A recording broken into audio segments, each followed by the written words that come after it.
1861 ମସିହାରେ ଚତୁର୍ଥ ଫ୍ରେଡରିକ୍ ୱିଲିୟମଙ୍କ ପରେ ତାଙ୍କ ଭାଇ ପ୍ରଥମ ୱିଲିୟମ ପ୍ରୁସିଆର ରାଜା ହେଲେ ଏବଂ ସେ ବିସ୍ମାର୍କଙ୍କୁ ପ୍ରଧାନମନ୍ତ୍ରୀ ନିଯୁକ୍ତ କଲେ। ବିସ୍ମାର୍କଙ୍କ ସ୍ୱପ୍ନ ଥିଲା ଜର୍ମାନୀର ଏକତ୍ରୀକରଣ, କିନ୍ତୁ ଜର୍ମାନୀର ମୁଖ୍ୟ ଶକ୍ତି ରହିବ ପ୍ରୁସିଆ। ପ୍ରୁସିଆର ଲୋକଙ୍କ ଥିଲା ଉଦାରବାଦୀ ବିଚାରଧାରା, କିନ୍ତୁ ବିସ୍ମାର୍କ ଥିଲା ରକ୍ଷଣଶୀଳ ବିଚାରଧାରା।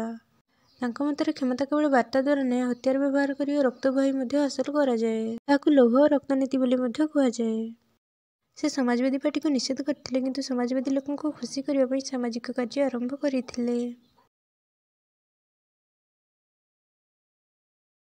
ସେ ମଧ୍ୟ ଉଦାରବାଦୀ ଲୋକଙ୍କୁ ଖୁସି କରିବା ପାଇଁ କ୍ୟାଥୋଲିକ୍ ଚର୍ଚ୍ଚର କ୍ଷମତାକୁ କମ୍ କରି ଦେଇଥିଲେ। ସେ ମଧ୍ୟବିତ୍ତ ଶ୍ରେଣୀର ଲୋକଙ୍କୁ ଖୁସି କରିବା ପାଇଁ ଔଦ୍ୟୋଗିକରଣର ବିକାଶ ମଧ୍ୟ କରିଥିଲେ।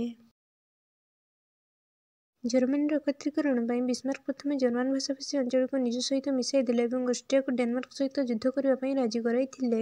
ଏହା ସ୍ଲେଭିକ୍ ଯୁଦ୍ଧ ନାମରେ ନାମିତ, ଯେଉଁଥିରେ ଅଷ୍ଟ୍ରିଆ ଓ ପ୍ରୁସିଆ ମିଶି ଡେନମାର୍କର ଦୁଇଟି ଜର୍ମାନ ଭାଷାଭାଷୀ ଅଞ୍ଚଳକୁ ହାସଲ କରିଥିଲେ। ପ୍ରୁସିଆର ଅଧୀନରେ ରହିଲା ସ୍ଲେଭିକ୍ ଅଞ୍ଚଳ ଏବଂ ହଲଷ୍ଟିନ୍ ଅଞ୍ଚଳ ରହିଲା ଅଷ୍ଟ୍ରିଆର ଅଧୀନରେ, କିନ୍ତୁ ଦୁଇ ରାଜ୍ୟ ମଧ୍ୟରେ ଏପର୍ଯ୍ୟନ୍ତ ସମ୍ପର୍କ ଭଲ ନଥିଲା। ପରେ ଅଷ୍ଟ୍ରିଆକୁ ନିଜ ଅଧୀନକୁ ନେବା ପାଇଁ 1866ରେ ପ୍ରୁସିଆ ଓ ଅଷ୍ଟ୍ରିଆ ମଧ୍ୟରେ ଯୁଦ୍ଧ ହୋଇଥିଲା।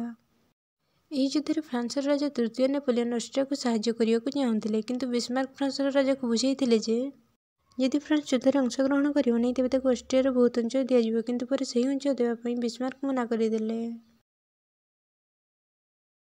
ପ୍ରୁସିଆ ଏହି ଯୁଦ୍ଧ ପରେ ଅଷ୍ଟ୍ରିଆର ପ୍ରାୟ ସମସ୍ତ ଅଞ୍ଚଳ ନିଜ ଅଧୀନକୁ ନେଇସାରିଥିଲା, କିନ୍ତୁ ଅଷ୍ଟ୍ରିଆ ପ୍ରୁସିଆର ନିୟମ ମାନିବାକୁ ମନା କରିଦେଇଥିଲା। ଜର୍ମାନୀକୁ ଏକତ୍ରୀକରଣ କରିବା ପାଇଁ ବିସ୍ମାର୍କଙ୍କ ଶେଷ କୌଶଳ ଥିଲା, ଯଦି ଫ୍ରାନ୍ସ ଆକ୍ରମଣ କରିବ, ଜର୍ମାନୀ ଏକତ୍ର ହୋଇଯିବ। 1868 ମସିହାରେ ଫ୍ରାନ୍ସର ବାମ ଦିଗରେ ଥିବା ସ୍ପେନରେ ବିପ୍ଳବ ଆରମ୍ଭ ହେଲା। ରାଜା ଗାଦିଚ୍ୟୁତ ହେଲେ ଏବଂ ପ୍ରୁସିଆର ରାଜାଙ୍କୁ ରାଜା ହେବା ପାଇଁ ପ୍ରସ୍ତାବ ଦିଆଗଲା। ଫ୍ରାନ୍ସ ଉଭୟ ପ୍ରୁସିଆ ଓ ସ୍ପେନ୍ ରାଜ୍ୟ ମଧ୍ୟରେ ଥିବାରୁ ଭୟଭୀତ ହେଲା।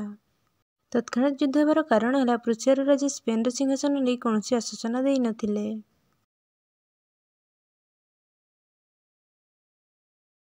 ଯୁଦ୍ଧରେ ଫ୍ରାନ୍ସର ପରାଜୟ ହେଲା ଏବଂ 1871ରେ ଫ୍ରାଙ୍କଫୁର୍ଟ ସନ୍ଧି ଅନୁସାରେ ଫ୍ରାନ୍ସକୁ 5000 ନିୟୁତ ଫ୍ରାଙ୍କ ରକମର ମୂଲ୍ୟ ଦେବାକୁ ପଡ଼ିଥିଲା ଏବଂ କିଛି ଅଞ୍ଚଳ ମଧ୍ୟ ହରାଇବାକୁ ପଡ଼ିଥିଲା।